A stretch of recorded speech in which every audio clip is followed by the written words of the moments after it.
बच्चों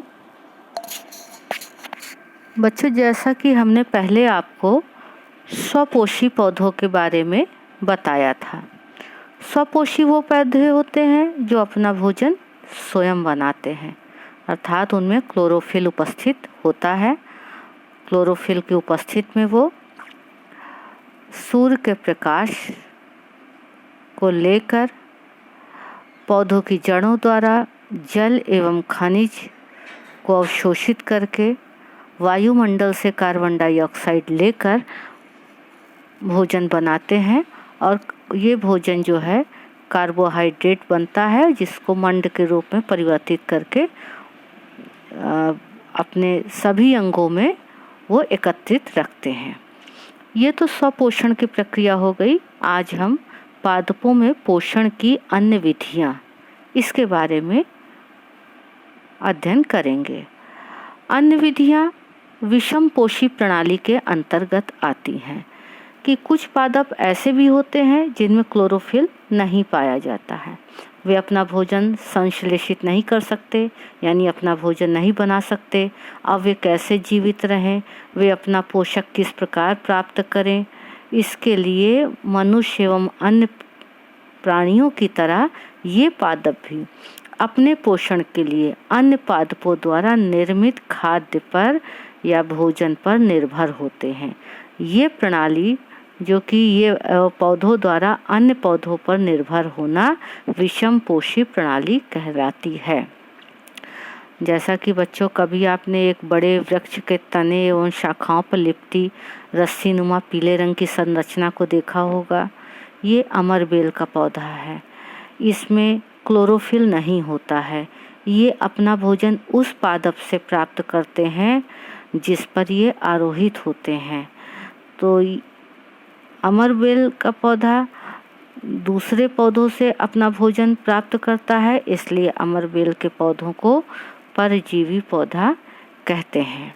इसके अतिरिक्त एक पौधे होते हैं जिनको कीटभक्षी पौधे कहते हैं। कीटभक्षी पौधों में क्लोरोफिल होता है, जिस कारण ये अपना भोजन स्वयं बनाते हैं।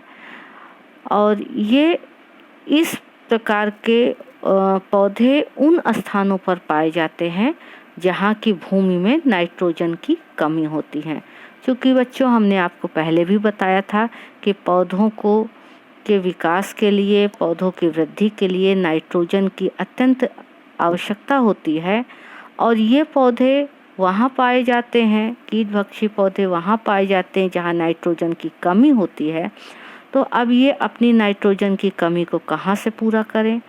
तो ये नाइट्रोजन की कमी को पूरा करने के लिए कीटों का भक्षण करते हैं, और ऐसे पौधों को कीटभक्षी पौधे कहते हैं। उदाहरण के लिए घटपर्णी का पौधा। घटपर्णी के पौधों की जो पत्तियां होती हैं वो घड़ों के आकार में बदल जाती हैं। पत्ती का शीर्ष भाग एक ढक्कन बनाता है। जब कोई कीट उड़ते हुए घट में या घड़े में चला जाता है तो घट के ऊपर स्थित ढक्कन बंद हो जाता है और अंदर पाए जाने वाले पाचक रसों द्वारा कीट पचा लिया जाता है। इस घटपर्णी के अलावा ड्रोसेरा, वीनस फ्लाई ट्रैप आदि भी कीटभक्षी पौधे हैं। कीटभक्षी पौधों के अलावा जो परजीवी पौधे होते हैं उसमें मृतोपजीवी पौधे होते हैं। मृतोपजीवी वह पोषण प्रणाली है जिसमें पौधे अपना भोजन मृत कार्बनिक पदार्थों से प्राप्त करते, यानी मृत पौधों से प्राप्त करते हैं, मृत जीवों से प्राप्त करते हैं। इन पौधों को मृतजीवी पौधे कहते हैं, जैसे कि कवक या फफूंद। मृतजीवी पौधों के अलावा सहजीवी पौधे भी परजीवी प्रणाली में आते हैं। सहजीवी पौधे ऐसे होते हैं जो दो पौधे साथ साथ रहते हैं जिससे दोनों को लाभ पहुँचे। ऐसे पौधे सहजीवी पौधे कहलाते हैं। जैसे कि लाइकेन।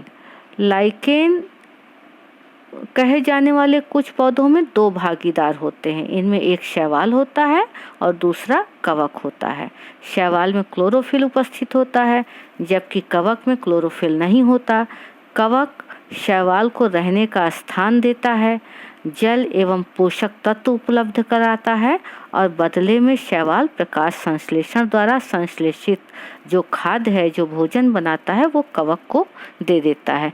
इस प्रकार की प्रणाली को सहजीवी संबंध कहते हैं या सहजीवी प्रणाली कहते हैं। तो आज बच्चों हमने विषम पोषी पौधों के बारे में पढ़ा, जिसमें परजीवी पौधे, कीटभक्षी पौधे, मृतोपजीवी पौधे और सहजीवी पौधों के बारे में पढ़ा। आज इतना ही। धन्यवाद।